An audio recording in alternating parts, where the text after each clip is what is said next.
नमस्कार। Today I will be conducting the session. Rajendra जी सब लोग बिजी हैं। कोई चैंटिंग करना चाहते हैं? गीता जी, would you like to do chanting later on?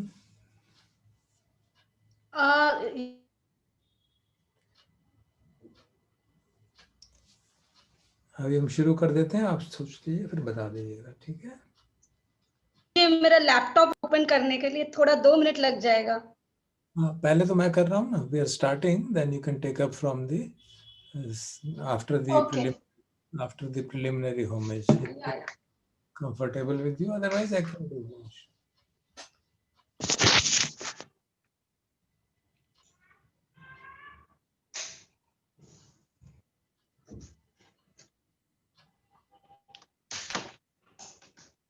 Yosu Bhagava Arhan Samma Sambuddho Swakato Yena Bhagavata Dhamma Supatipanno Yassa Bhagavato Savaka Sangho Tamayam Bhagavantam Sadhammam Sasangham Imehi Sakari Yatharham Aropite Yapi Pujayama Sadhuno Vante Bhagava Suchira Parinibhutopi Pachima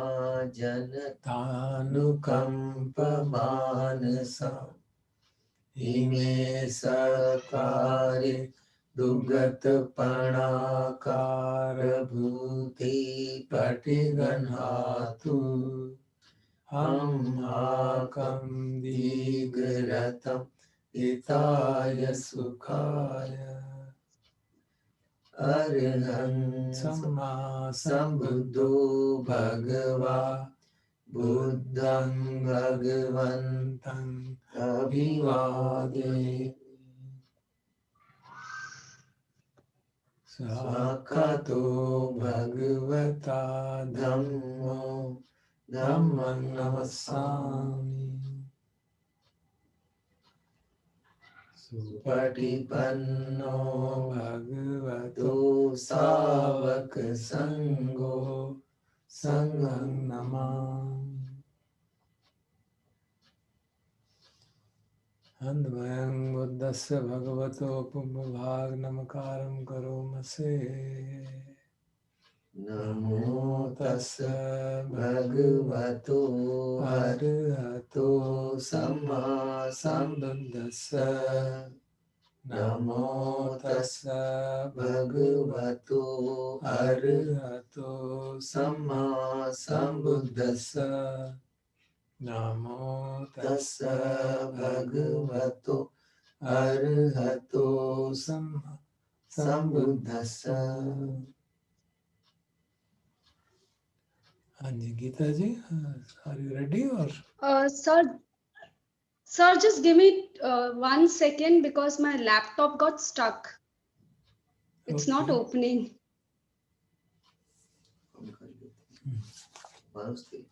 If someone wants to continue, I don't know, it's just not opening. 2 minutes, please. We'll continue, don't worry. Don't worry.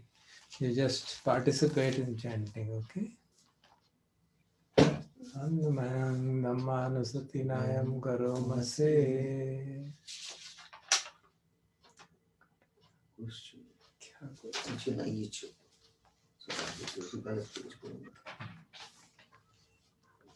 Andmayam Buddhanusatinayam Karomase. Tamko Pana Bhagavanta Evam Kalyano Kiti Saddo Abhugato Iti Pisu Bhagava Arhan Samma Sambuddho विद्याचरण संपन्नो सुगतो लोकविदु अनुत्तरो पुरुषधम्मसारथि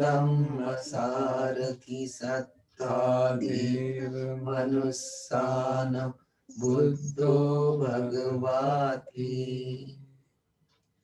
अन्नमयं बुद्धाभिगीतिं करोमसि बुद्धवारहन्त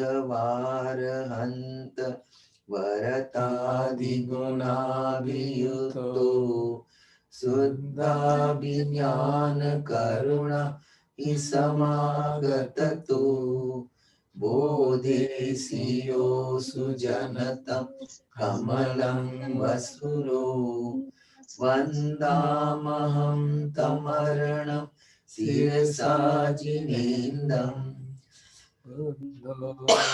सर्वपाणिनं शरणं किममुत्तमम् पठमानुसतिष्ठान वन्दामि तं सिरेणं बुद्धस्मिदासीव बुद्धो मे सामिकिस्तरो बुद्धस्मियानि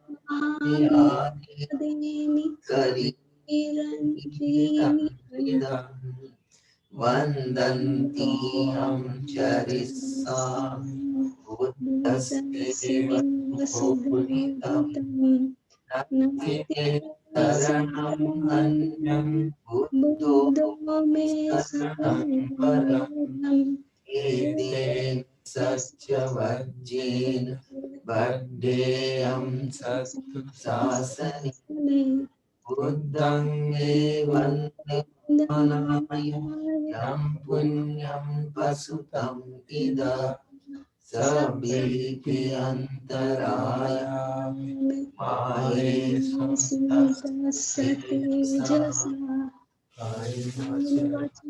तेजसा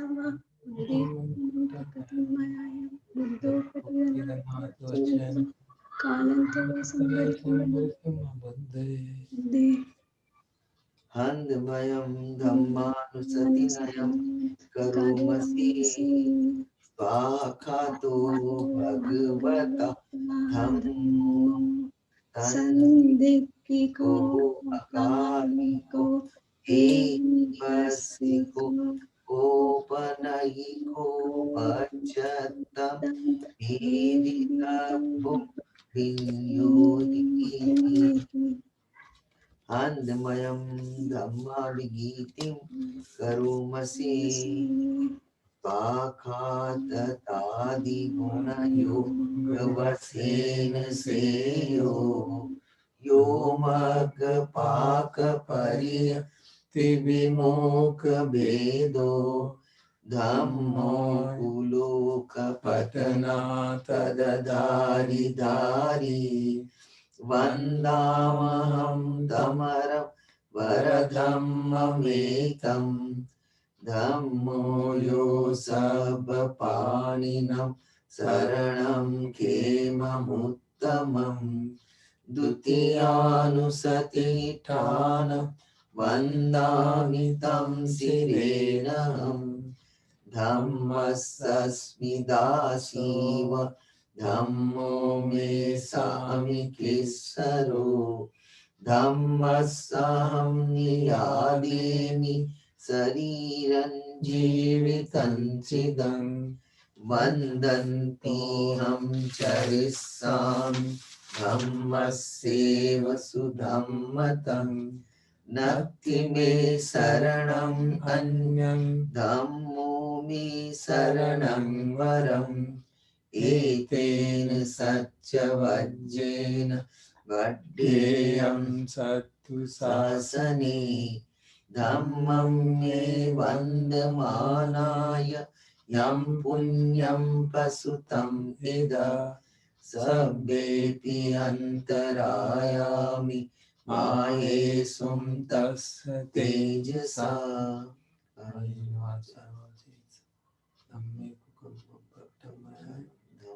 कटिगनाथो अचयन्तं कालान्तरे समृतं वदम् हन्दमयं संघानुसतिनयं करोमसे सुपटिपन्नो भगवतो सावक संगो उजुपटिपन्नो भगवतो सावक संगो न्यायपटिपन्नो भगवतो सावक संगो सामीचि पटिपन्नो भगवतो सावक संगो यदिदं चत्तारि पुरुषयुगा अट्ठ पुरुष पुद्गला एष भगवतो सावक संगो आहुनेयो पाहुनेयो दक्षिणेयो अंजलि करणीयो अनुत्तरं पुण्यखेतं लोकसाति हन्दमयं संगाभिगीतिं करोमसे सधम्मजो सुपटिपत्तिगुणादियुक्तो यो अट्ठविधो अरियपुङ्गल संगसेठो शीलादिधम्मपवरा सयकाय चेत्तो वन्दामहं तमरियान् गणं सुशुद्धं संगो यो सर्वपाणिनं शरणं खेममुत्तमं ततीयानुसतिष्ठान् वन्दामि तं शिरेणहम् संगस्सस्मि दासो वसंगो मे सामिकीश्वरो संगसाम्यादेमि शरीरजीवितं चिदं वन्दन्ति अहं चरिष्यामि संगस्सुपटिपन्नतं नत्थि मे शरणं अन्यं संगो मे शरणं वरम् एतेन सत्यवज्येन वन्देयं सत्तु शासने संगं मे वन्दमानेन यं पुण्यं प्रसुतं इदं सभ्येऽपि अन्तरायामि माहेशुं तस्य तेजसा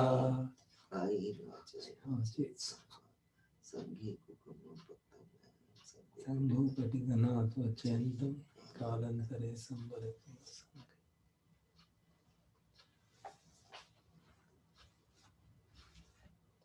Let us listen to some sutta today. आज नात्मलक्षण सूक्त का पाठ सुनते हैं, चैंटिंग बाय और संग।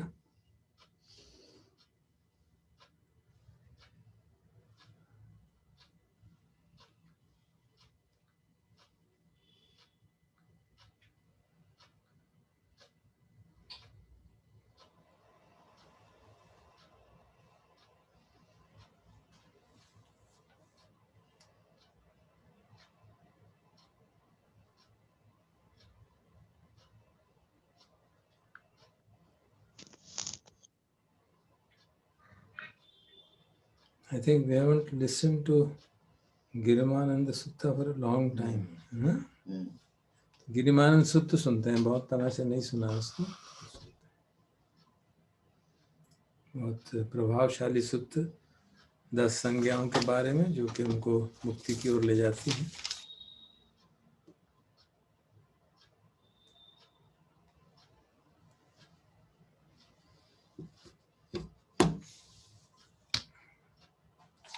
गिरिमानंद सूत्र। नमो तस्स भगवतो अरहतो सम्मा सम्बुद्धस्स। नमो तस्स भगवतो अरहतो सम्मा सम्बुद्धस्स। नमो तस्स भगवतो अरहतो सम्मा सम्बुद्धस्स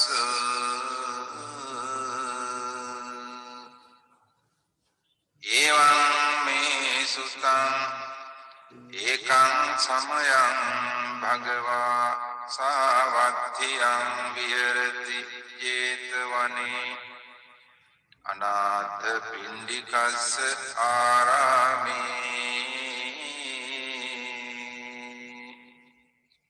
तेन कोपन समयेन आयस्मा गिरिमानन्दो आबाधिको होति दुःखितो बालगिलानो अथको आयस्मा आनन्दो येन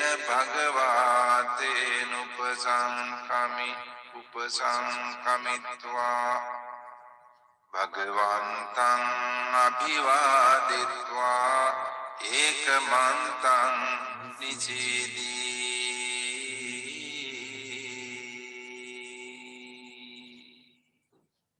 एकमन्तं निचिन्नो को आयस्मा आनन्दो भगवन्तं एतद्वोच आयस्मा भन्ते गिरिमानन्दो आबाधिको होति दुःखितो बालगिलानो। एक समय गिरिमानंद भिक्षु बहुत बीमार थे और भगवान जेतवन में विहार कर रहे थे।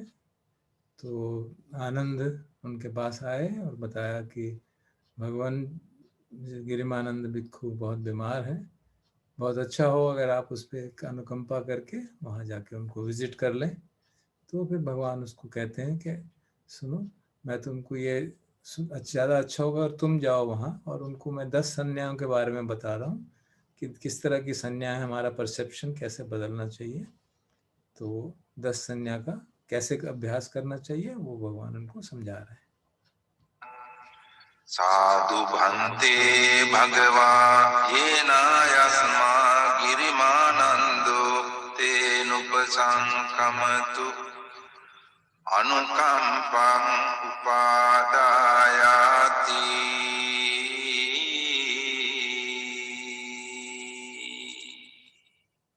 सचेतो त्वं आनन्द गिरिमानन्दस्य भिक्खुनो उपसंकमित्वा दश संज्ञा भाषेयासि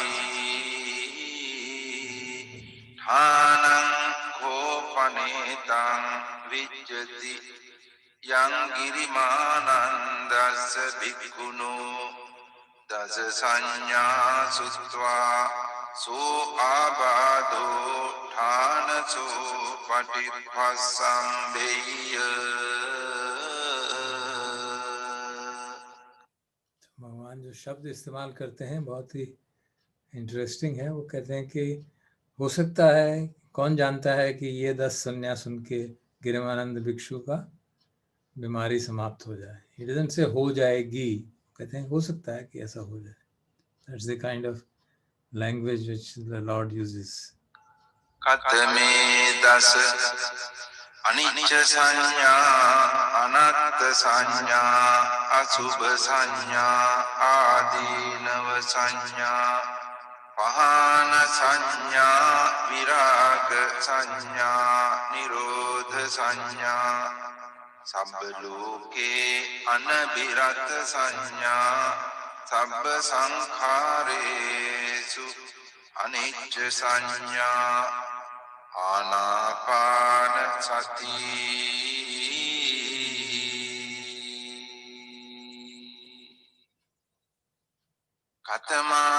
कथमाचानंद अनिच्च संज्ञा इदानंद भिक्खु अरण्यगतो वा रुक्खमूलगतो वा शून्यागारगतो वा इति पटिसञ्चिघ्घति रूपं अनिच्चं वेदनानिच्चा संज्ञा अनिच्चा संखारा अनिच्चा विज्ञानम् अनिच्चं अनिच्छन्ति। तो पहली संज्ञा वो कह रहे हैं अनिच्छ संज्ञा, कि बता रहे हैं किस तरह से उसका अभ्यास करना चाहिए, कि किसी भी जंगल में जाके, पेड़ के नीचे बैठ के, या शून्यागार में जाके, या कहीं पे भी एकांत में बैठ के जो साधक है, जो भिक्षु है, वो ये रिफ्लेक्ट करता है, पटिसंचिक्खते हैं, तो ये reflects based on his experience कि जो रूप है, शरीर है, वो अनित्य है, वेदना अनित्य है, संज्ञा अनित्य है, संखार अनित्य है, विज्ञान अनित्य है। इसको, इस कंटेम्पलेशन को, इस रिफ्लेक्शन को बार बार करना अनित्य संज्ञा को पुष्ट करता है। इति इमेषु पञ्चसु पादानस्कन्धेषु अनिच्चानुपस्सी विहरति अयं उच्यतानन्द अनिच्च संज्ञा।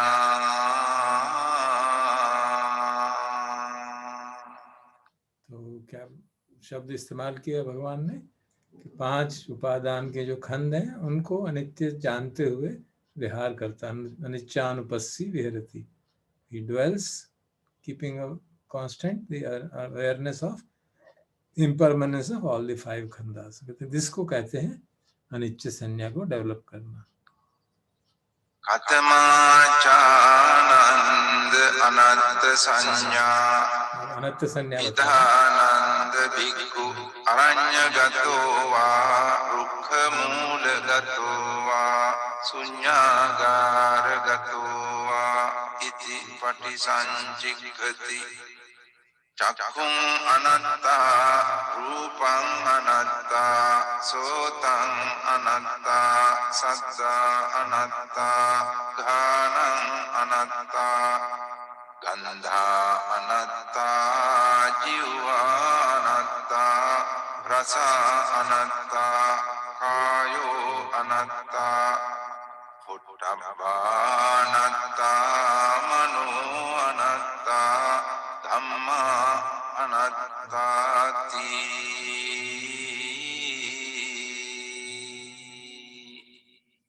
इति इमेषु चक्षु आध्यात्मिक बाहिरेषु आयतनेषु अनन्तानुपस्सी विहरति अयं उच्यतानन्द अनंत संज्ञा।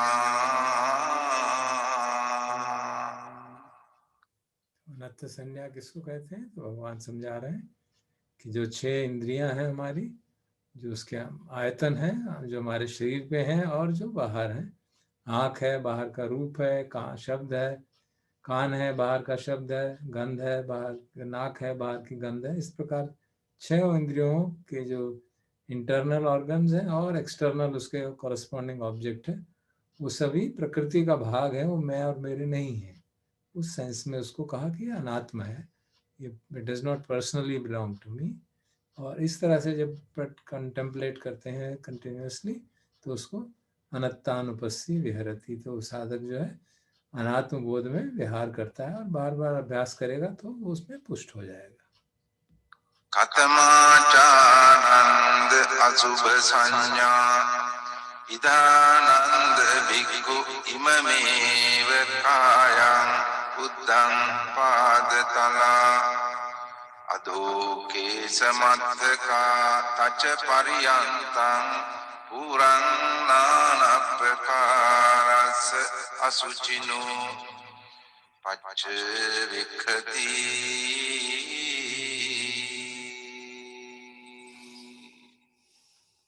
अति इमस्मिन् काये केशा लोमा नखा दन्ता तचो मन्नारु अट्ठिमिञ्जं वक्कं हृदयं यकनं किलोमकं पियकं पप्पासं अन्तं अन्तगुणं उदर्यं करीसं पित्तं सिंहं उब्बो लोहितं सेदो मेदो अश्वसा खेलो सिंहानिका लसिका मुत्तंति इति इमस्मिन् काये अशुभानुपस्सी विहरति अयं उच्चतानंद अशुभ संज्ञा।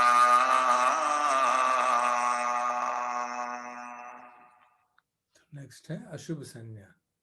अशुभ संज्ञा अर्थात कि जो भी शरीर के भाग हैं, शरीर जो हमारा है उसमें सुंदरता के प्रति नहीं है, उसमें सुंदरता नहीं है, उस बात को non beautiful nature of the body.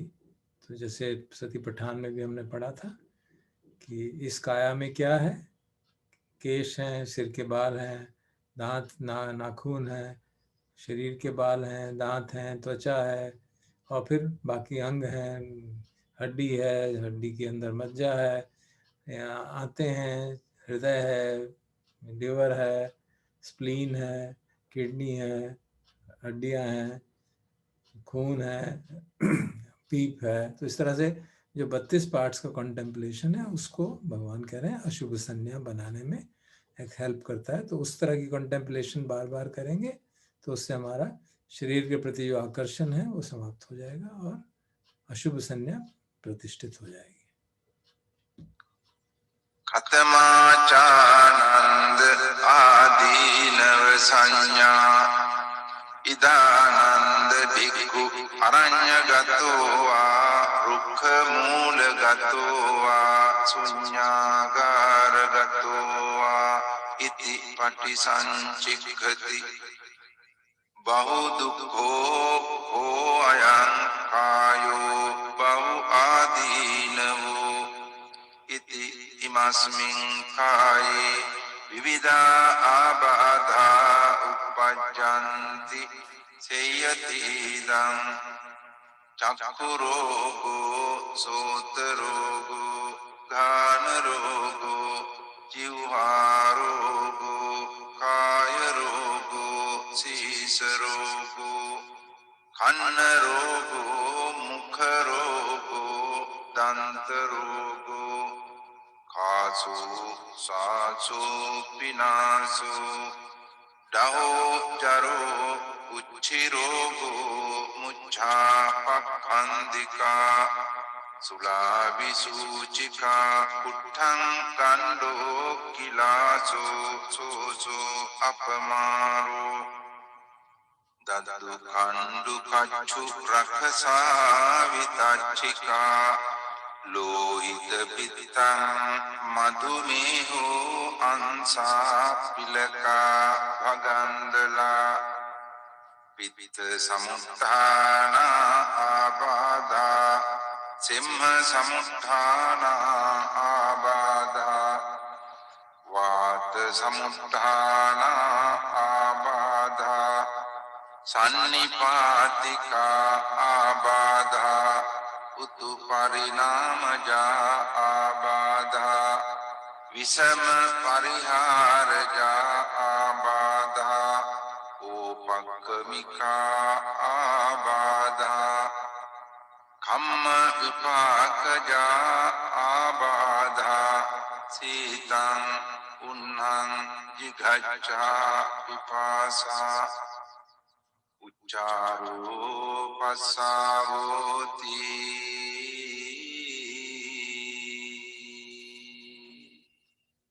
इति इमस्मिन् काये आदीनवानुपस्सी विहरति अयं उच्चतानंद आदीनव संज्ञा।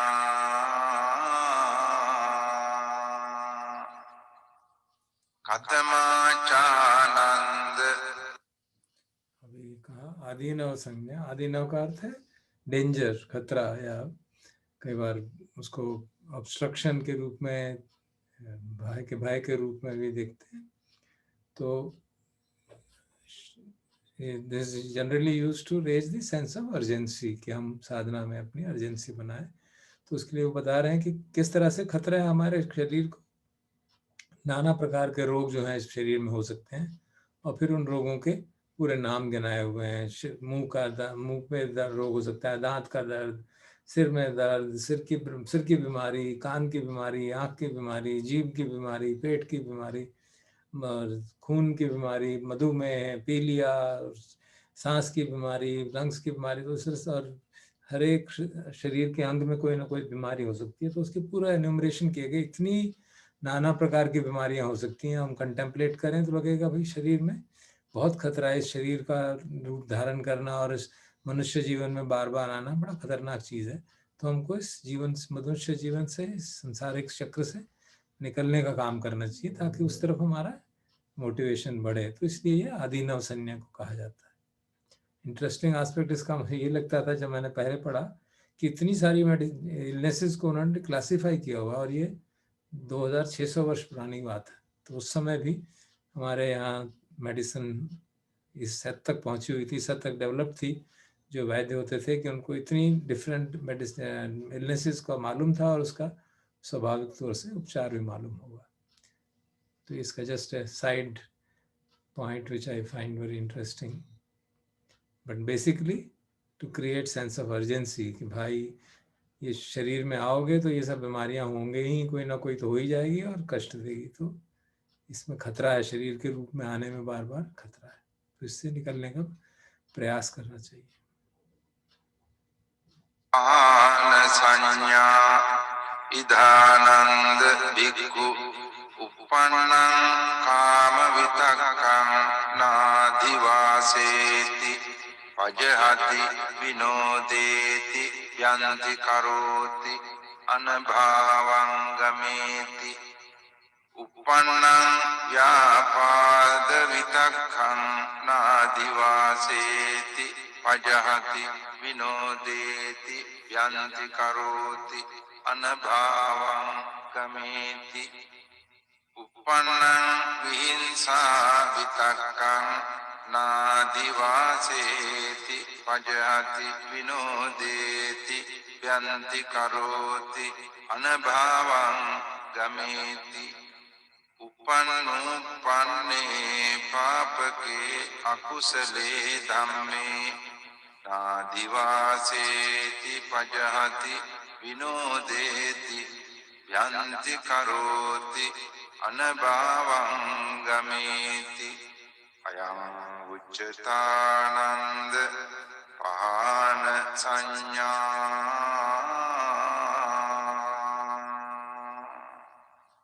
अगला बता रहे हैं प्रहान संन्यास, प्रहान करना किसी अपनी मेंटल स्टेट्स का। तो जो अनहोलसम मेंटल स्टेट्स आती हैं उनको जानना और उनका प्रहान करने के लिए एफर्ट जगाना, और जो भी उसके लिए उपयुक्त साधना हो, साधन तरीका हो, उससे जैसे कोई सेंसरी प्लेजर्स का काम वासना का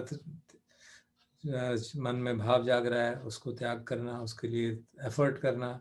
कोई गुस्से का भाव जाग रहा है, तो राग जाग रहा है, द्वेष जाग रहा है, हिंसा करने का भाव जाग रहा है, या कोई भी, अंत में उन्होंने कहा कि नाना प्रकार के अकुशल धम्म जो जागते हैं उन सबको प्रहान करने का अभ्यास करना, उसको प्रहान संज्ञा कहा गया। तमाचानंद विराग संज्ञा इदानंद भिक्खु अरण्यगतो वा रुक्खमूलगतो वा शून्यागारगतो वा इति पटिसञ्जिघ्रति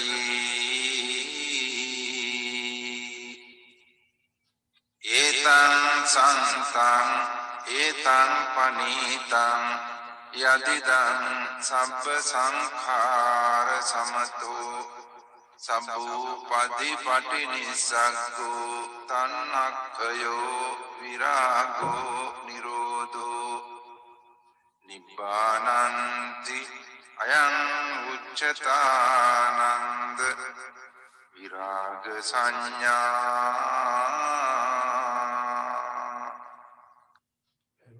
अगला संज्ञा जो है विराग संज्ञा, राग की समाप्ति का संज्ञा, जिसमें कि कोई भी हमारे मन में राग ना रहा, तो उसका बेसिकली सारे संस्कारों का शमन करने की बात हो रही, निर्वाण के डायरेक्शन में आगे बढ़ने की बात हो रही। कि ये समझना कि ये बहुत, जैसे जैसे संस्कार शमन होते हैं हमारे, उससे बड़ी, हर बार जब भी संस्कार कोई जागता है उसका शमन होता है, तो अंदर शांति महसूस होती है, अच्छा लगता है। तो उस बात में बता रहे हैं भगवान की उस तरह का अभ्यास बार बार करना कि संस्कारों का शमन, एतत् संतम बड़ा शांत है, वनीतम बहुत उत्तम है, यदिदं सब संखार समतो सारे संस्कारों का शमन करना, सब उपाधि पटिन सबको जितनी उपाधियां हमने गेन कर रखी है, जिस जिस चीज़ से हमारी अटैचमेंट है उसको त्याग करना, वो सब हमारे लिए बहुत शांति देने वाला है, बहुत ही निर्वाण की तरफ ले जाने वाला है। तो उसका अभ्यास करने को उन्होंने कहा विराग संन्यास।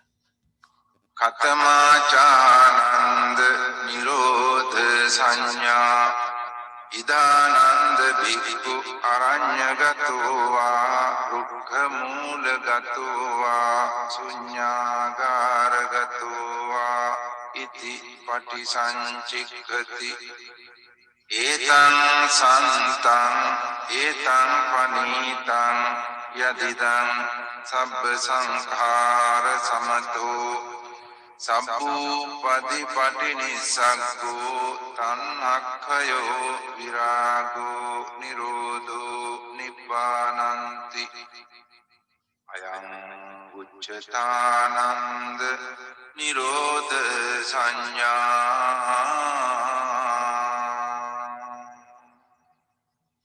निरोध संन्यास जो है, जो पतिच्च समुत्पाद में आता है, अविद्या निरोधो संखार निरोधा वगैरह, तो उसकी बात हो रही है। वो it is exactly the same as विराग संन्यास।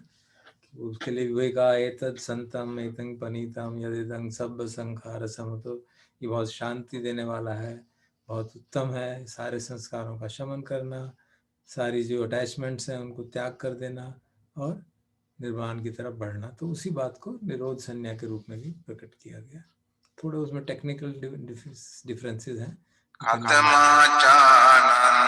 सब लोके अनभिरत संज्ञा इदानंद भिक्खु ये लोके उपायुपादाना चेतसो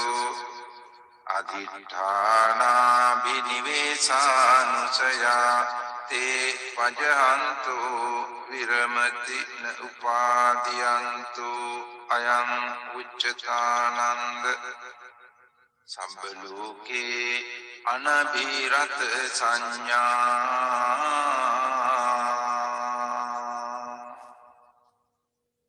सभी लोकों में रति का समाप्त करना, सब किसी हर एक लोग किसी भी लोग के प्रति कोई अट्रैक्शन न रहना, वो इसको सब लोके अनविरति संज्ञा का।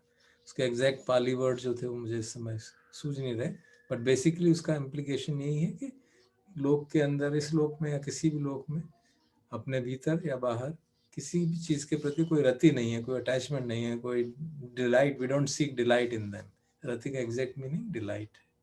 आत्माचानंद सब संखारेषु अनिच्च संज्ञा इदानंद भिक्खु सब संखारे अतीयति अरायति जिगुच्छति अयं उच्चतानंद सब संखारेषु अनिच्च संज्ञा।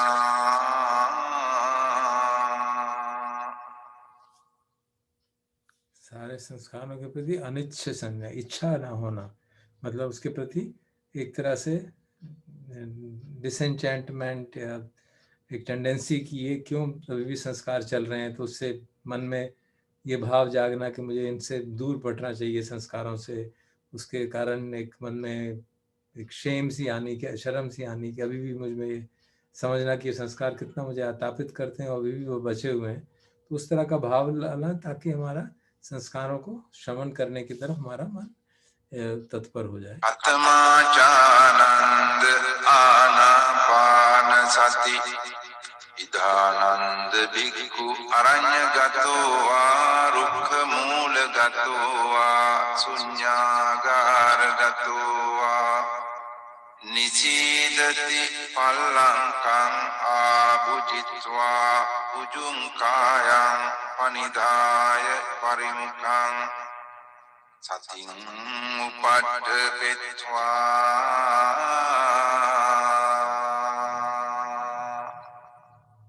सो सतो अस्य सति sato passati digang wa assa santo digang assa samiti pajanati digang wa passa santo digang passa samiti pajanati rasang wa assa santo rasang assa samiti pajanati rasang wa passa santo rasang passa samiti pajanati sabbakaya patisangvedi assa sissamiti sikkati sabbakaya patisangvedi assa sissamiti sikkati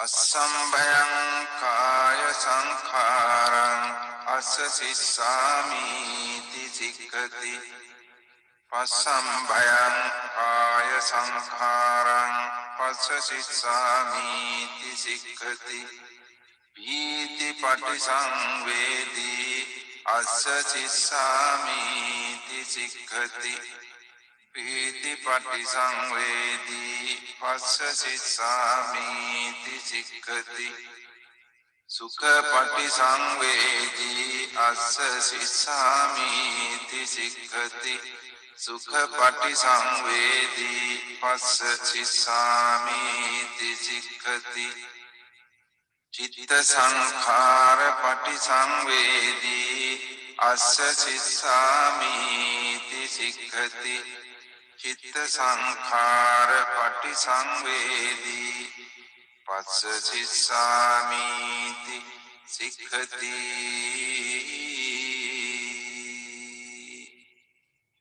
Passambayang citta sankharang assa sissamiti sikkati Passambayang citta sankharang passa sissamiti sikkati Citta patisangvedi assa sissamiti sikkati Citta patisangvedi passa sissamiti sikkati Abhippamodayang cittang assa sissamiti sikkati Abhippamodayang cittang passa sissamiti sikkati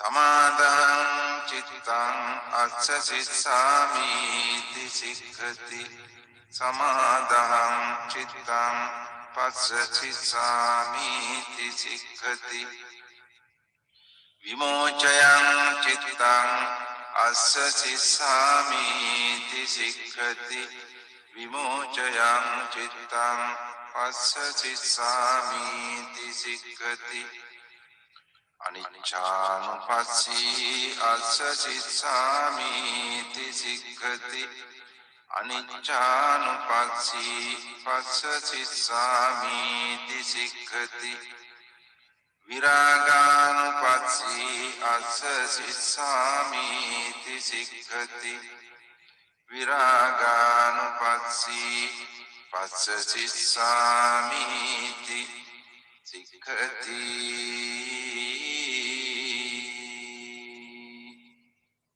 Nirodhanupassī assa sissamiti sikkati Nirodhanupassī assa sissamiti sikkati Patinissagganupassī assa sissamiti sikkati Patinissagganupassī passa sissamiti sikkati Ayam uccatananda anapana sati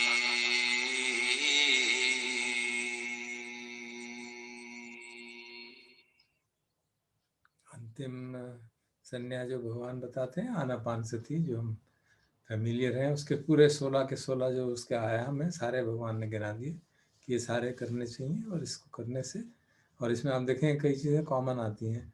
निरोधानुपस्सी आया, विरागानुपस्सी आया, पटिनिसर्गानुपस्सी आया, जो कि पहले भी अलग अलग individually आ चुके हैं।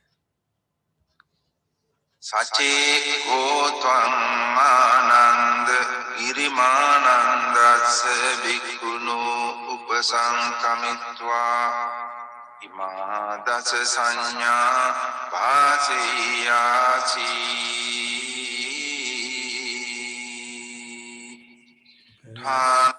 आनंद, तुम इन सब 10 संज्ञाओं को ठीक से समझ लो, सुन लो, और फिर जाओ गिरिमानंद के पास और उसको जाके ये सब सुना दो। फिर वही बात रिपीट कर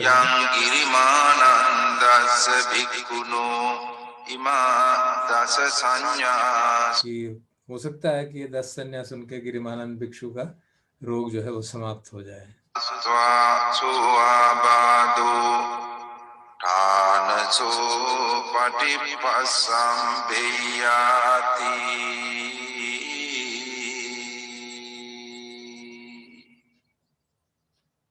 अथको आयस्मा आनंदो भगवतो संतिके इमा दश संज्ञा उद्गहित्वा येन यस्मा गिरिमानंदो उपसंकमित्वा आयस्मतो गिरिमानन्दस्य इमा दश संज्ञा अभाषी।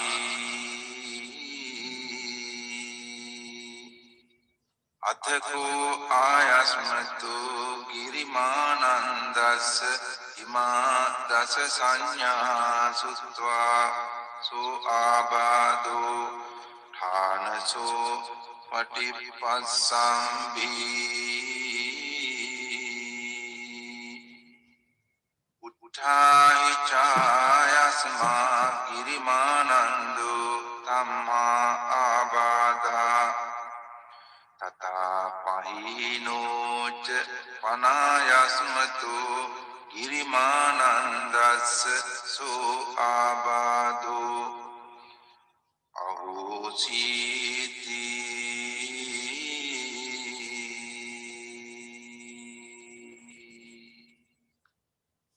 बता रहे हैं कि आनंद जो है उन्होंने ये सारी संज्ञाएं उपगहित्वा ग्रहण करके भगवान से उसका अभ्यास करके फिर वो गिरिमानंद भिक्षु के पास गया, उसके पास बैठ के उनको ये सारी सुनाई, और वो सुनने से उनका रोग एतेन सच्चवज्जेन सुत्थिते होतु सर्वदा। एतेन सच्चवज्जेन सुत्थिते होतु सर्वदा। एतेन सच्चवज्जेन सुत्थिते होतु सर्वदा।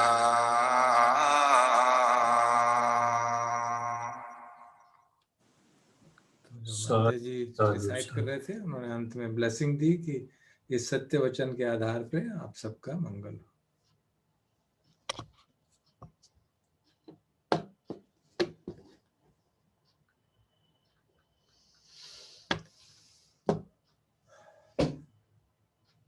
तो अभी 25 मिनट का समय है, तो आज अपॉर्चुनिटी है, तो let us practice motivated by this urgency, let us practice Marananusati today. एक बार फिर मरणानुसति का अभ्यास करते हैं।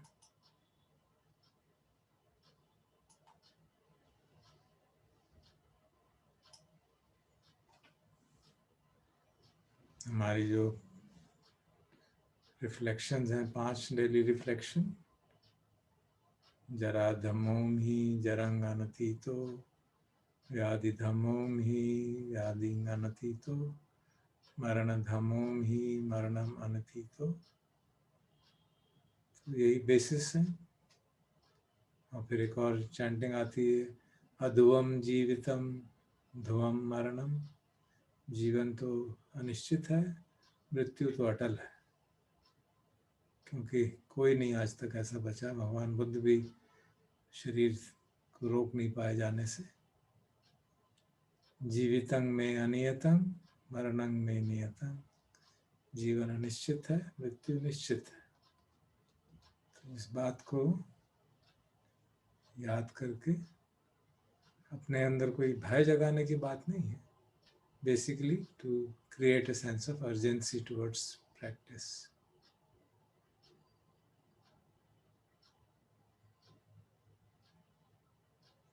जैसे धम्मपद में गाथा आती है, न अंतलिखे न समुद्र मज्जे न पब्बतानम विवरम पविस्स न विज्जति सो जगत पदेशो यथिष्ठितम न पसहेय मृत्यु। अपन आकाश में, न समुद्र के बीच में, न पर्वतों की गुफाओं में, कोई ऐसी जगह नहीं है इस संसार में जहाँ पे कि मृत्यु से हम बच सकें, जहाँ पे कि वो हमको पकड़ ना ले। तो इसलिए हमको तैयार रहना चाहिए इस बात के लिए कि मृत्यु कभी भी आ सकती है।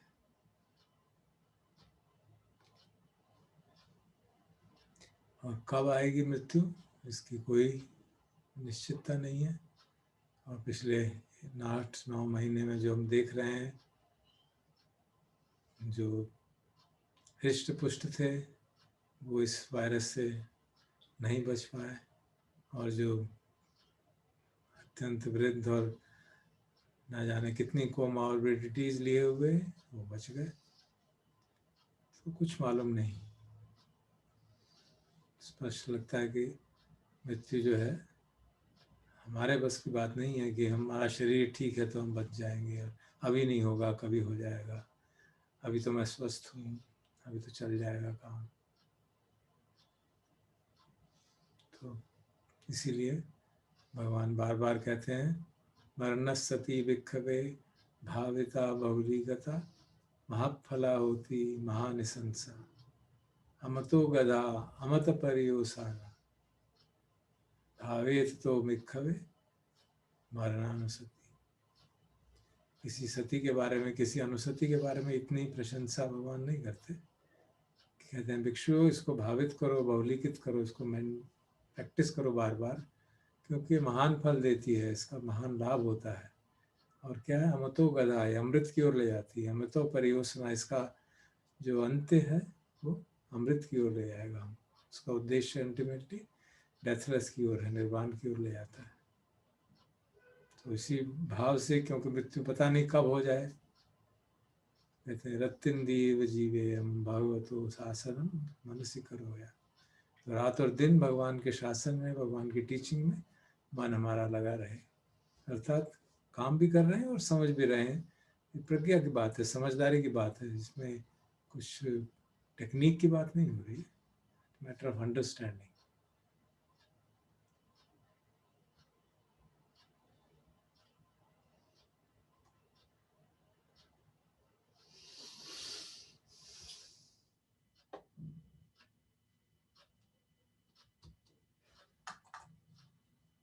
मरणानुसति के सूत्र हैं, उसमें पहले सूत्र में भगवान ये कहते हैं कि मालूम नहीं किस क्षण मृत्यु हो जाए और किस रूप में आ जाए, तो हमको रात और दिन सजग रहना चाहिए। तो मरणानुसति का करने का तात्पर्य क्या हुआ, अर्थ क्या है कि हम देखें क्या हम रात और दिन सजग रह पाते हैं या नहीं, या मन इधर उधर भटक जाता है व्यर्थ के चिंतन में। खास तौर पे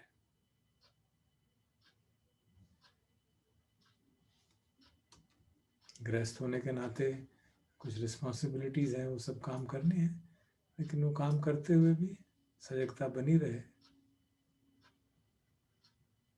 दूसरे मरण सूत्र में भगवान कहते हैं ये भी नहीं मालूम कि किस कारण से मृत्यु हो जाएगी, क्योंकि वो लोग सब जंगल में रहते थे, तो वो कहते हैं कभी सांप के काटने से, किसी बिच्छू के काटने से, किसी और सरीसृप के काटने से मृत्यु हो जाए, क्या मालूम। तो इसलिए हमको निरंतरता से सजग रहना चाहिए, ताकि हम अपने जो विकार हैं उनसे मुक्त पाएं जल्दी से जल्दी, और उस सेंस ऑफ अर्जेंसी के लिए कई जो एग्जाम्पल्स वो देते हैं कि जिस तरह से कोई किसी का बालों में आग लग गई हो तो वो कुछ और नहीं सोचेगा इधर उधर की बात है, पूरी उसका चेष्टा ऐसी बात रहेगी कि मैं किस तरह से इस आग से बच पाऊँ। उसी सेंस ऑफ अर्जेंसी से रात और दिन हम सजग रहें, भगवान की शिक्षा को हृदयंगम रखें। तो ये एक तरह का चिंतन, एक तरह का reflection regarding the unpredictability and certainty, unpredictability of the time of death and the manner of death. तो ऐसा क्यों कहा जा रहा है? ताकि हम we should not get startled by anything. वहाँ पे उन्होंने मृत्यु के कई कारण बताए, आजकल तो हम और कई सारे कारण समझ सकते हैं। सड़क पार करते समय हो जाए, कोई आप गए किसी से मिलने और वायरस ने पकड़ लिया, कुछ भी हो सकता है। तो उसका अर्थ ये नहीं कि हम भय में पड़े रहें, निरंतर भय में रहें, लेकिन सजग रहें, बेहोश न रहें, मुझे कुछ नहीं होगा ये भाव न बनाए रखें। मैं तो ये तो दूसरों लोग जो सजग नहीं है वही गिरते हैं, मैं तो स्वस्थ हूँ, मुझे कुछ नहीं होने वाला।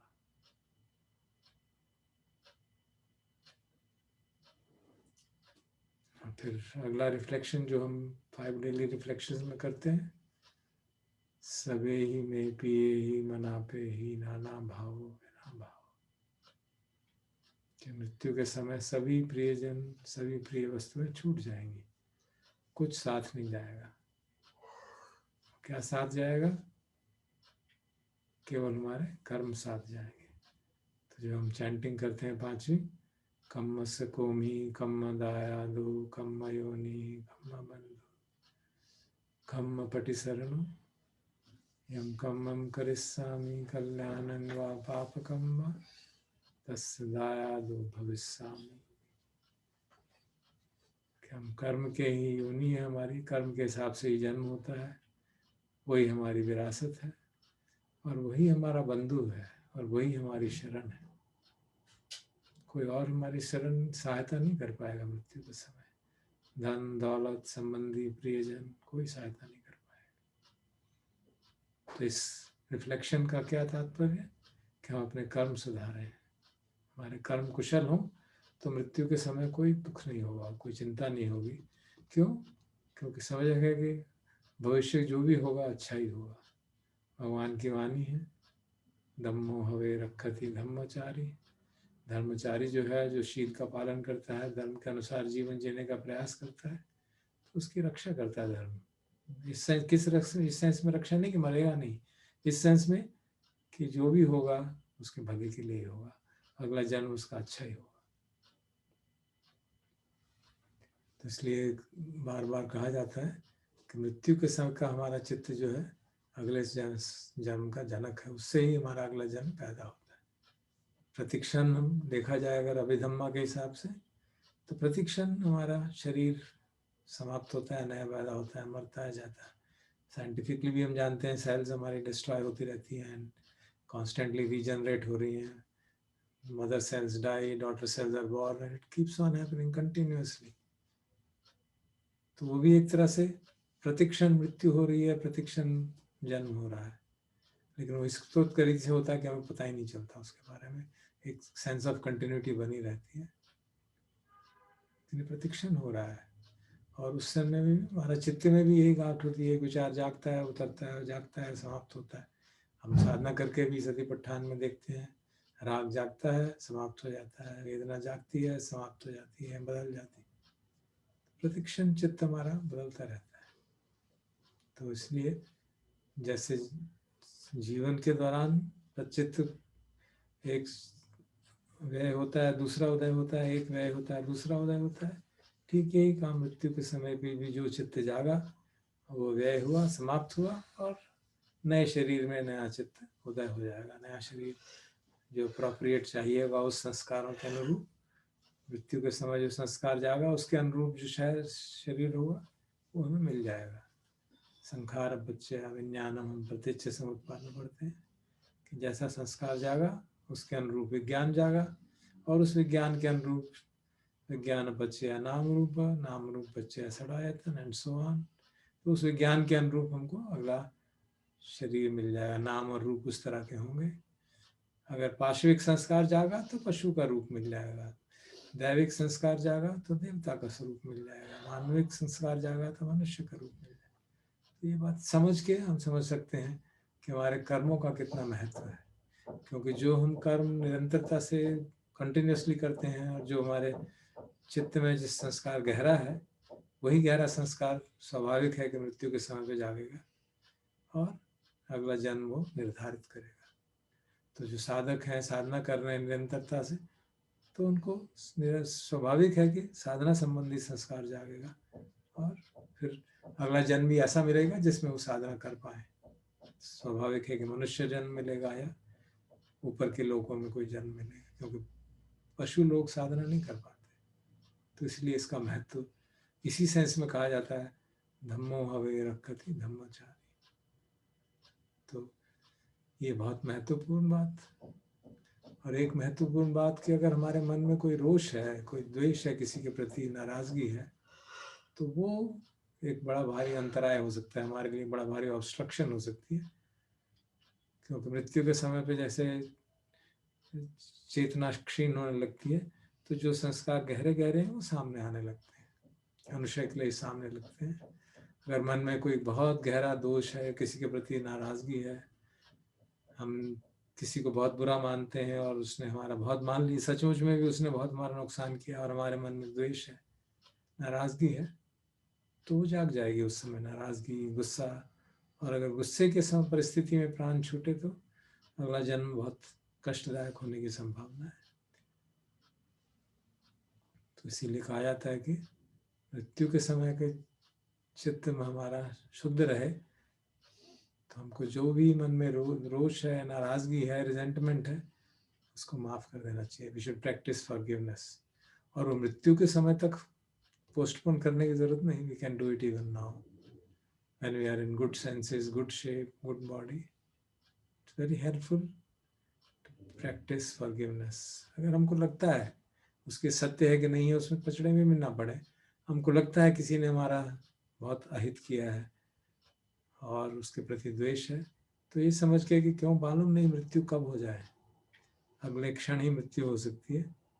और अगर मैं द्वेष को लेके, वो नाराजगी को लेके मृत्यु गई तो अगला जन्म जाने क्या हुआ। या किसी के प्रति बहुत भय है बैठा हुआ, वो भय लेके जाए तो न जाने क्या हो।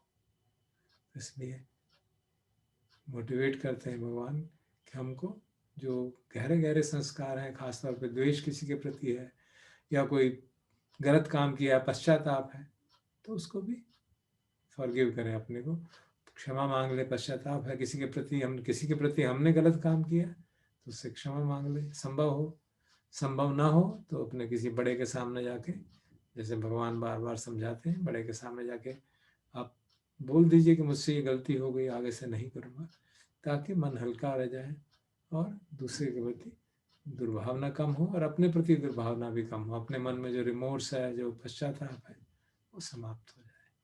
तो इसलिए क्यों ये मालूम नहीं कि मृत्यु कब आ जाए और कैसे आ जाए, तो हमको वेट नहीं करना चाहिए। इसीलिए कहा जाता है कि चित्त को जितना शुद्ध रख पाए उतना रखने का प्रयास करते रहना चाहिए।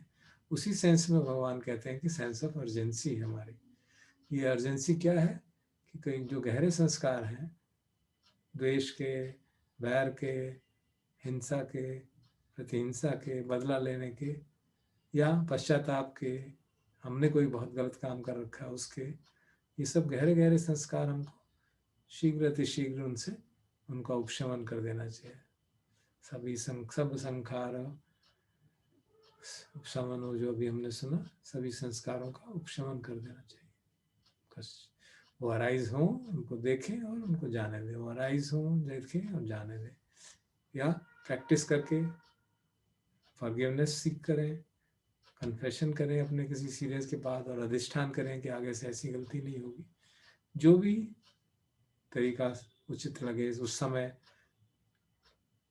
और जब हम स्वस्थ हैं, ठीक हैं, तब तो हम गहराई से साधना करके अपने गहरे संस्कारों को निकाल सकते हैं।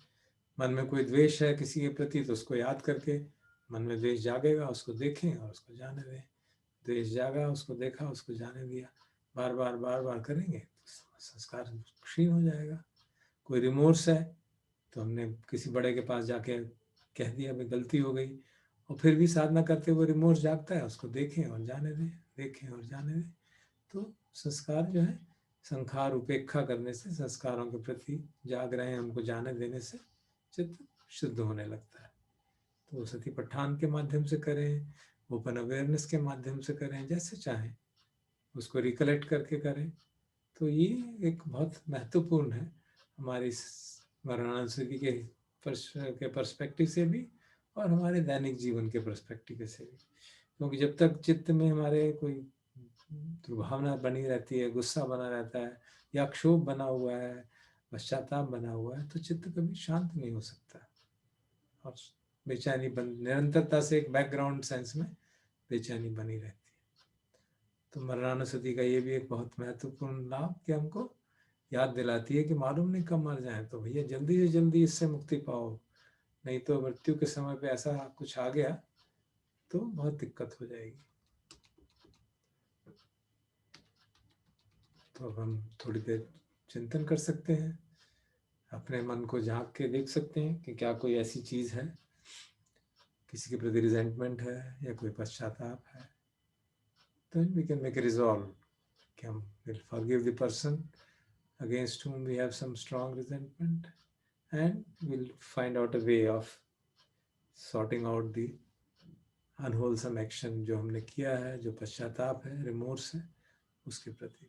तो 2 मिनट शांत होके let us reflect into our own lives and see whether we have any such thing which is hanging in our mind.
अगर हमें लगता है कुछ है ऐसी चीज, तो let us take a resolve, make अधिष्ठान, शीघ्र अतिशीघ्र इस रिजेंटमेंट को समाप्त करेंगे और रिमोर्स को हैंडल करके उससे भी मुक्ति पाएंगे। क्योंकि न मालूम कब मृत्यु की दस्तक बन जाए। खासतौर पर हमारे जैसे वृद्ध लोगों के लिए 70 की आयु हो गई तो कोई गारंटी नहीं है कि कल सुबह भी देख पाएंगे कि नहीं। तो इसलिए भगवान कहते हैं सेंस ऑफ अर्जेंसी ऐसी हो कि शाम को सोते समय देख लो भाई, अगर मैं आज रात को ही मर गया तो क्या मैं तैयार हूँ? क्या मन में कोई गहरा संस्कार है? अगर है तो उसको फटाफट दूर करो भाई, मालूम नहीं रात को ही मर जाओ। और फिर कहते हैं अच्छा सुबह जब जागो तो एक बार फिर जाग देख लो भाई, अगर आज दिन को ही मैं मर गया तो क्या होगा? मैं सारे कामों में व्यस्त रहूं और अपने मन को न देखूं। कहते हैं अच्छा सुबह उठो तब फिर चिंतन करके देख लो कुछ है क्या ऐसा जो कि गहरा संस्कार चित्त में बैठा है, तो चलो पहले उसको हटा लें फिर बाकी का काम करेंगे। तो इस तरह से भगवान हमको प्यार से समझाते हैं कि ऐसे ऐसे भिक्षुओं के माध्यम से, भिक्षुओं से बात प्रश्नोत्तर करके किस तरह से हमको प्रतिक्षण सजग रहना चाहिए। उसको फिर वो और आगे बढ़ाते जाते हैं और एक दिन का टाइम बना देख के फिर वो आधे दिन का टाइम, फिर सिर्फ उतना टाइम जितना कि एक खाना खा के खाने में लगता है, फिर वो कहते हैं इतना टाइम भी नहीं है जितना खाना पचाने में लगता है, उतना टाइम भी नहीं जितना कि सांस देखी और आई, उतना भी नहीं। तो उनके कहते हैं इस तरह से सेंस ऑफ अर्जेंसी जागनी चाहिए कि सांस मेरा अंदर गया और मालूम नहीं बाहर आएगा कि नहीं आए, तो मुझे वेट नहीं करना चाहिए कि मैं अभी आगे कर लूँगा उस सेंस तक की। हो सकता है सांस अंदर गया है बाहर ना आए, या बाहर गया है और फिर दोबारा अंदर ना जाए। तो उस लेवल तक सेंस ऑफ अर्जेंसी जगाने को भगवान मरणानुसति कहते हैं। अगर ऐसी अर्जेंसी जागे हो तो तुम सचमुच में मरणानुसति का अभ्यास कर रहे हो। ऐसा एक सूत्र आता है। तो ये हमारे को डराने के लिए नहीं है, we should be very careful. ये हमारी अर्जेंसी बढ़ाने के लिए, धर्म संवेग बढ़ाने के लिए भगवान कहते हैं, ताकि जो खास तौर पे जो गहरे संस्कार हैं उनको हम एक, हमारे कपड़े पे अगर गंदा लगा हुआ हो हम उसको पहन के नहीं रखते, उसको तुरंत धो लेते हैं, लेकिन मन में जो गंदगी बड़ी है उसको हम देख नहीं पाते। हालांकि और जबकि वो इतनी स्पष्ट गंदगी हो, उसकी बात हो रही है। जो सूक्ष्म संस्कार है उनको तो समय लगेगा, लेकिन जो बहुत गहरे संस्कार हैं जिनसे राग और द्वेष के या पश्चाताप के, जो कि हमको अगला जन्म निर्धारित कर सकते हैं, उनके बारे में हमको संखार उपेक्षा करनी चाहिए। We should allow them to cease as quickly as possible. पहान संन्या जो अभी हमने पढ़ी ना, पहान संन्या का काम करना चाहिए। तो जब इस तरह से करते हैं तो हमारा मन मृत्यु के समय पर संयमित रहता है, एटलीस्ट इन पास्ट इवेंट्स के कारण। लेकिन फिर भी कई और तरह से मन जो है बेचैन हो सकता है। इस तरह के भी कई सूत्र हैं जो हमें समझाते हैं। एक नकुल पिता सूत्र आता है। नकुल पिता और नकुल माता एक बहुत आइडियल गृहस्थ हैं जो भगवान के बहुत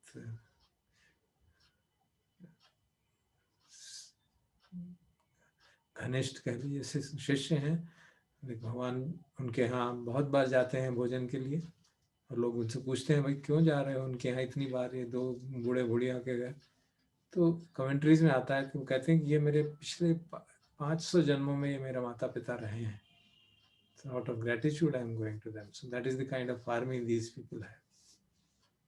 तो नकुल पिता जब देखते हैं एक बार बीमार हो जाते हैं, मरणासन हो जाते हैं, तो थोड़े बेचैन होते हैं, चिंतित होते हैं। तो उनकी पत्नी बड़ी समझदार होती है, उनसे पूछती है कि आप क्यों बेचैन हैं, क्या परेशानी है? आप तो इतने अच्छे साधक हैं, भगवान में श्रद्धा है आपकी, कहीं आपको ये भाव तो नहीं है कि आपके मरने के बाद मेरा क्या होगा, मैं बेचैन हो जाऊंगी? आप चिंता नहीं करो, मैं बिल्कुल ठीक रहूंगी, मैं अपना ख्याल रख पाऊंगी।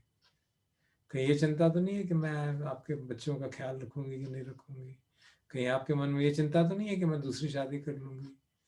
कहीं आपके मन में ये चिंता तो नहीं है कि आप जैसे भिक्षुओं का भोजन दान करते हैं मैं नहीं करूंगी, मैं छोड़ दूंगी, या शीलों का पालन नहीं करूंगी? आप चिंता न करिए, मैं हर चीज करूंगी। तो एक एक करके जो जो मन में आशंकाएं उसके रहती हैं उसको वो प्रकट करके, क्योंकि जीवन भर रही हैं तो समझती हैं उसके मन में कैसी आशंका होंगी, तो सारी आशंकाएं एक एक करके सारी आशंकाएं उनकी हटा देती हैं कि आप शांत होके जाओ, बेचैन मत हो। और सूत्र में आता है कि वो बाहर इतनी सारी बातें जब वो करती हैं तो धीरे धीरे उनका मन शांत होने लगता है, और शांत होता है वो ठीक ही हो जाते हैं। और फिर वो जाते हैं दोनों भगवान बुद्ध के पास, और नकुल पिता बताते हैं कि ऐसा भगवान ऐसा हुआ, मैं बिल्कुल मरणासन था और मेरी पत्नी ने मुझे ये सब कहा। भगवान कहते हैं ये बहुत, तुम्हारी पत्नी बड़ी समझदार है, बिल्कुल ऐसा ही मृत्यु के समय पे करना चाहिए। जो संबंधी हैं उनको दूसरों के प्रति ऐसे ही व्यवहार करना चाहिए ताकि वो उसको शांत कर सके। तो ये हमारे लिए शिक्षा कि कोई भी आसक्ति जो रह जाती है बच्चों के प्रति, संपत्ति के प्रति, परिवार के प्रति, कोई और प्रोजेक्ट के प्रति, should let go of all of that obviously as early as possible rather than waiting for the moment of that. इसी तरह एक और दीर्घायु सूत्र आता है जिसमें बहुत ही अच्छा साधक है वो, और कहते हैं कि वो अनागामी स्थिति तक पहुंचा हुआ था, और वो जब मरणासन होता है तो भगवान आते हैं उसके पास देखने, तो देखते हैं कि तुम बेचैन थोड़े से लगते हो। कहते हैं हाँ, किस बात की बेचैनी? भगवान शिक्षा के बारे में भी डाउट है? कहते नहीं, मेरी श्रद्धा के बारे में, बुद्ध धम्म संघ के बिल्कुल नहीं, मेरी कोई, और शरीर के प्रति बहुत अटैचमेंट है? कहते बिल्कुल नहीं, मुझे 5 खंडों के प्रति कोई अटैचमेंट नहीं है। तो क्या परेशानी है तुमको? Why are you not radiant as you used to be? कहते मुझे ये लगता है कि मेरे माता पिताजी अकेले हैं, इनका क्या होगा मेरे जाने के बाद? तो वो उसके मन में एक पिता के प्रति जो ड्यूटी है उसके कारण वो थोड़ा बेचैन होते हैं। तो उनके पिता समझदार कहते हैं, अरे दीर्घायु ऐसा मत करो भाई, भगवान जो कह रहे हैं समझो, मेरी चिंता मत करो, शांत होकर, प्राण जा रहे हैं तो जाने दो, बेचैन मत हो, मैं ठीक रहूँगा। And then he passes away, और अनागामी फल को प्राप्त होकर वो ब्रह्मलोक में, उस चलो में चले जाते हैं जहाँ पे कि वो अंतिम जन्म उनका होता है। समय कम है, चलिए और एक और उदाहरण।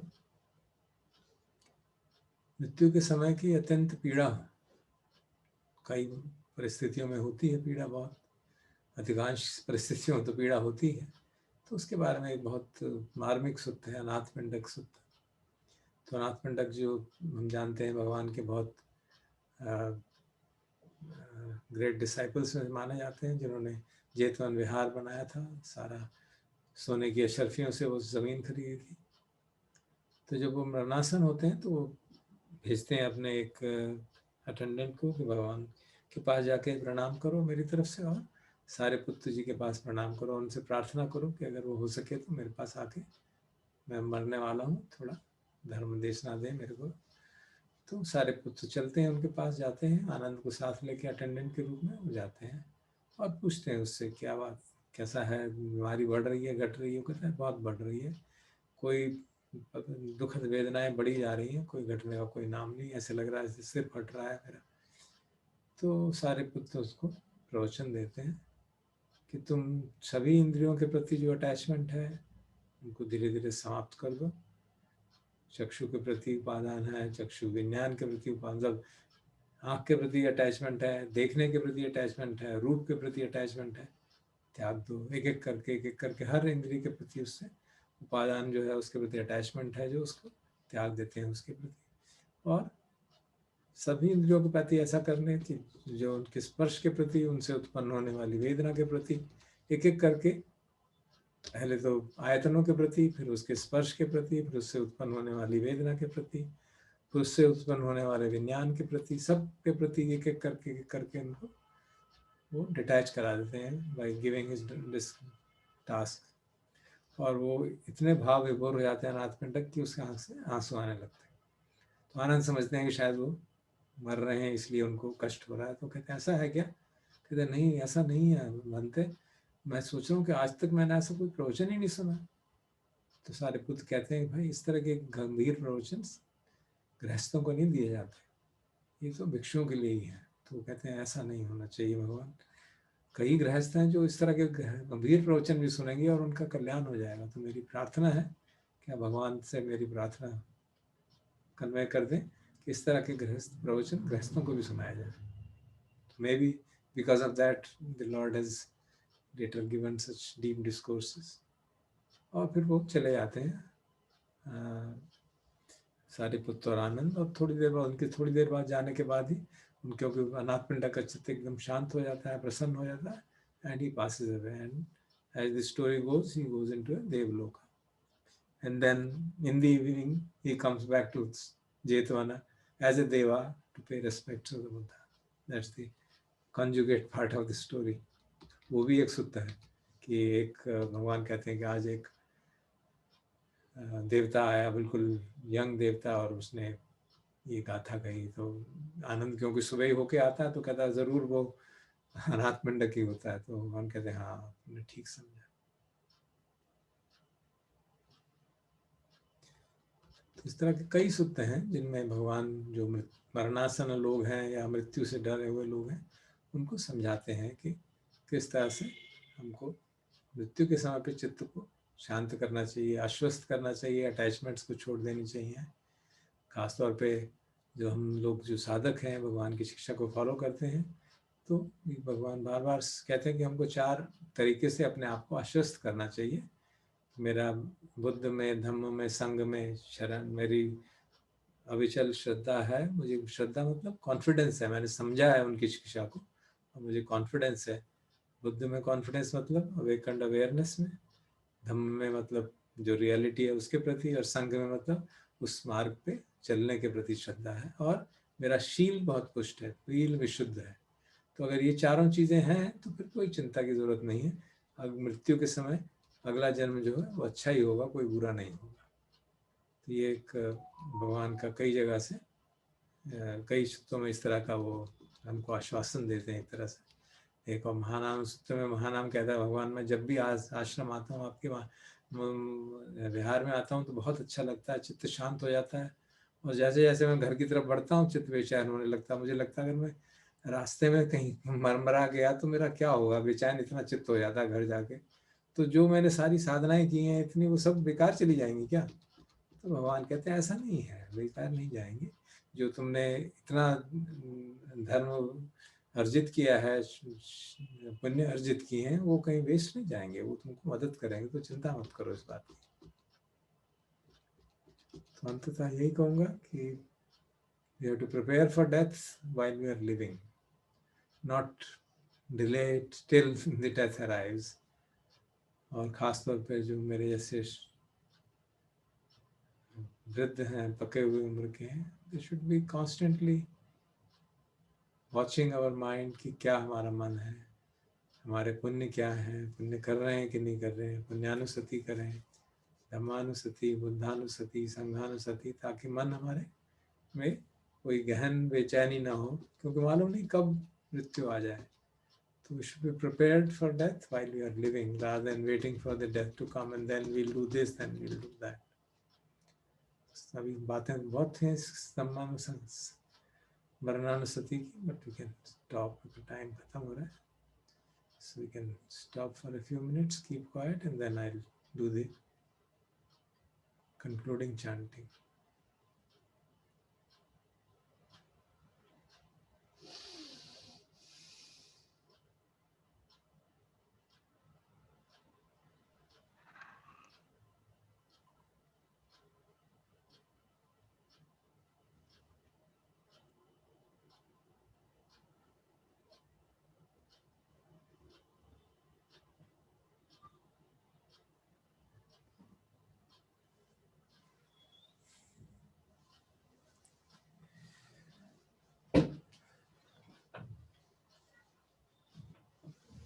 सॉरी, विश्व में रोग फिर से प्रचंड रूप ले रहा है, तो करुणा भावना का संक्षेप में सभी तीयो विभजन्तु चांट करते हैं। सभी के कष्ट दूर हो, दुख दूर हो, रोग से मुक्ति हो, सारे संताप से मुक्ति मिले सभी प्राणियों को।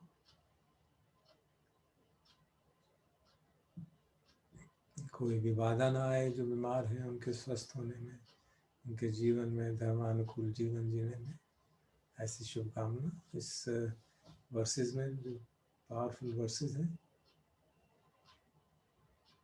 सर्वेतियो विभजन्तु सुको रोगो विनश्यतु माते भवतु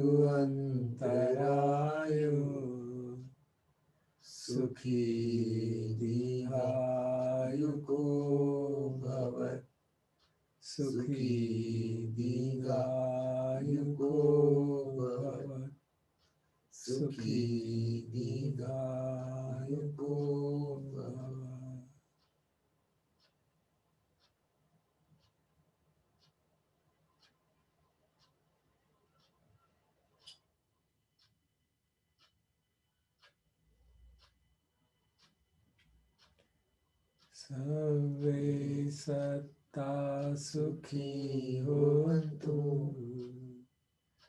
सर्वे होन्तु सुखिनो सर्वे भद्राणि पश्यन्तु मा किञ्चित् पापमागमात् मा किञ्चित् शोकमागमात् मा किञ्चित् दुःखमागमात्.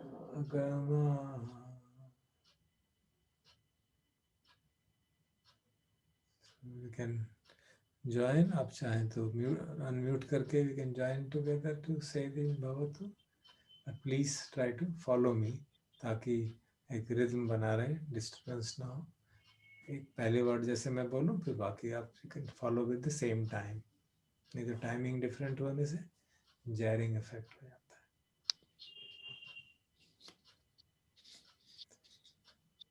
तो हर लाइन का पहले वर्ड मैं बोलूं फिर बाद में हम सब बोल सकते हैं. भवतु सर्वमङ्गलं रक्षन्तु सर्वदेवता सर्वबुद्धानुभावेन सदा सुखी भवन्तु ते. भवतु सर्वमङ्गलं रक्षन्तु सर्वदेवता सर्वधर्मानुभावेन सदा सुखी भवन्तु ते. भवतु सर्वमङ्गलं रक्षन्तु सर्वदेवता सर्वसङ्घानुभावेन सदा सुखी भवन्तु ते.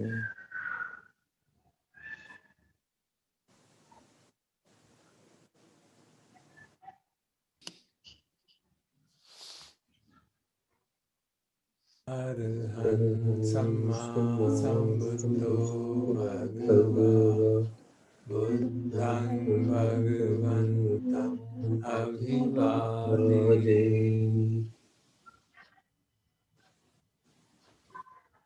साक्षातो भगवता धम्मो धम्मं नमस्सामि.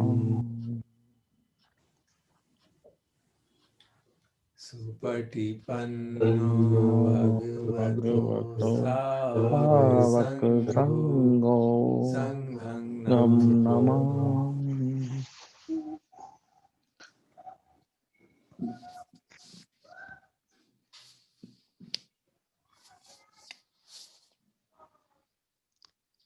Sir,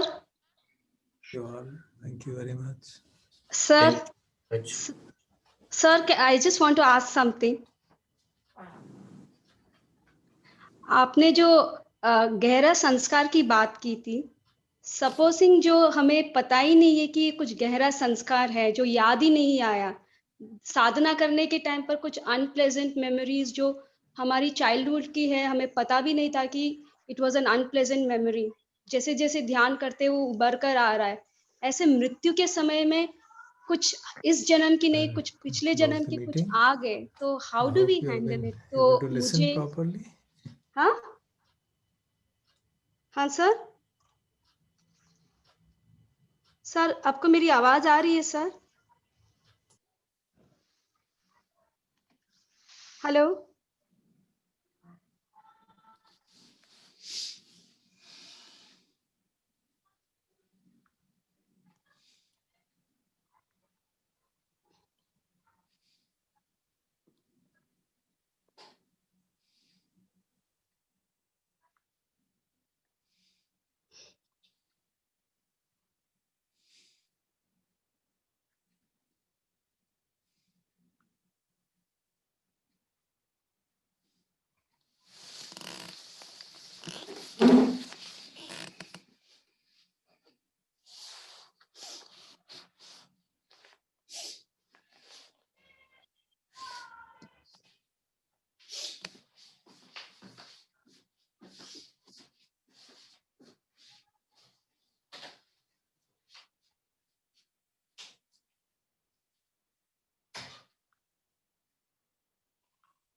गल करना डॉक्टर